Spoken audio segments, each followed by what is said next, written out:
os di trin nhw, maen nhw'n heiddi lle a pwy da ni tynnu nhw o'na de. There's something incredibly special about those little Carneddau ponies. Hyd yn diwedd y dydd, mae heina wedi bod yna ers ganrifoedd a maen nhw'n gwybod y mynydd na lot gwell na chdi.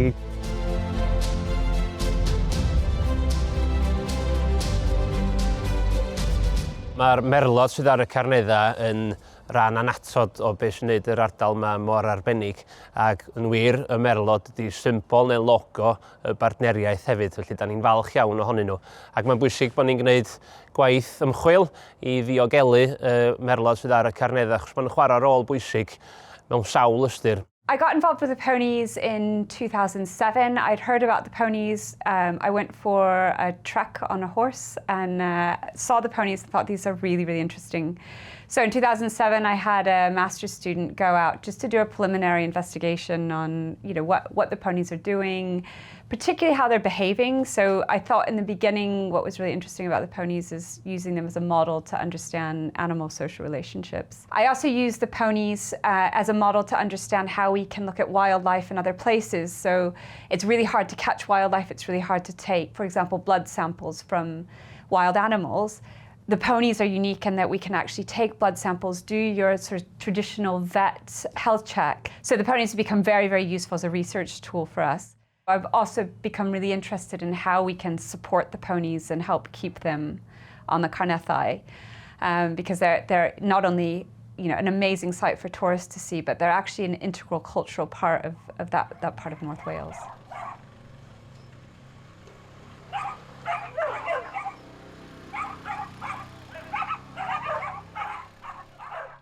Da ni'n hel y merlod ers blynyddoedd, rili. Lot o'r amser oedden ni'n hel nhw i tynnu'r rei gyrfod a rhywfaint o'r hen farlawd oedd ar y mynydd. Wedyn oedden ni'n gwerthu nhw am flynyddoedd oedden nhw'n mynd lawr, pan mae'n rhaid yn fyw, oedden nhw'n mynd lawr i'r pits, lawr yn De Cymru. Na, oedd hi'n amser difyr, swn i ddweud o'i Wil. Oedd. A wedyn o'n teg ymrawd fenga, oedd o'n cyn anyn nhw de, oedd i fod.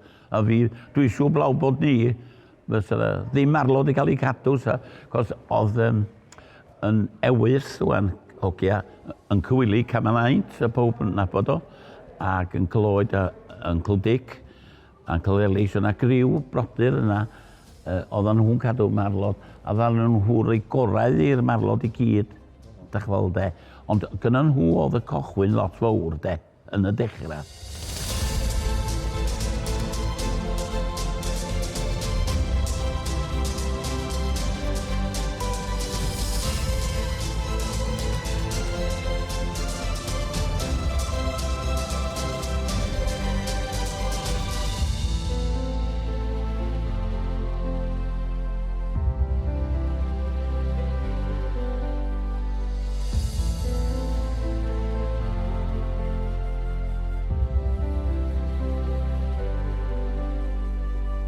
Eto'n mynd yn ôl, wrthi, pan oedden ni'n ifanc, oedden ni'n cael ei cicio i tyn ôl Andrew a gwont os i fyny, stretcho coesa.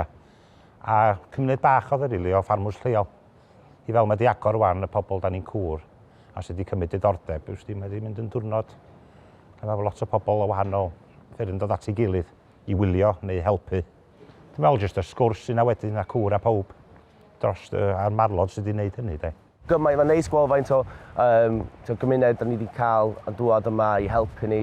Mae'n cerddwr, y vets a bob dim sy'n troi fyny a rhoid ei amser prin i helpu ni a gwirfoddoli.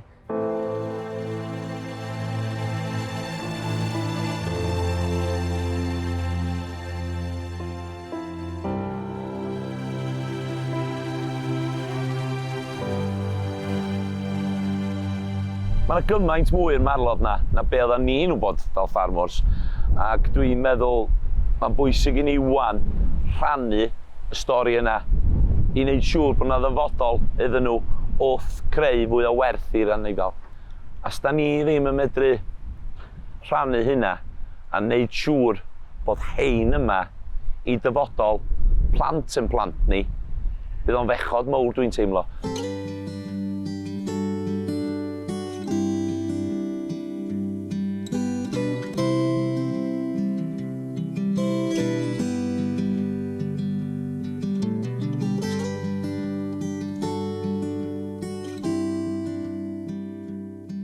These ponies are incredibly unique, even in comparison to other semi-feral populations. They are relatively unmanaged. Yes, they're brought down once a year from the mountain for general health checks, but aside from that, they're not dosed with wormers. They are not dosed with antibiotics. We remove any ponies who are potentially looking like they're not going to be able to last the winter, and we take off a number of young colts to try and reduce the number of ponies on the mountains at any one time.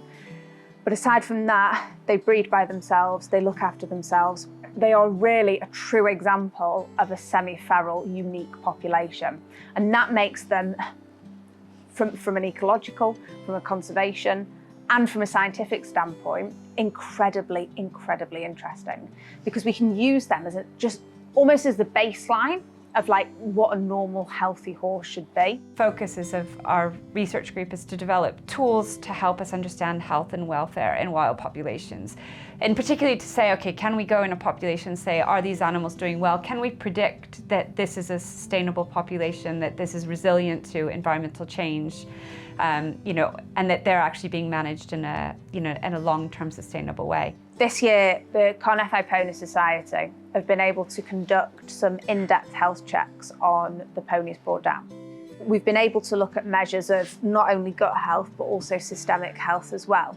Other areas that we've been looking into this year are things like age-related resistance to parasites, the diversity of parasites which are found in the semi-feral Carnethi, and then overall measures of gut health, which we can assess through fecal samples.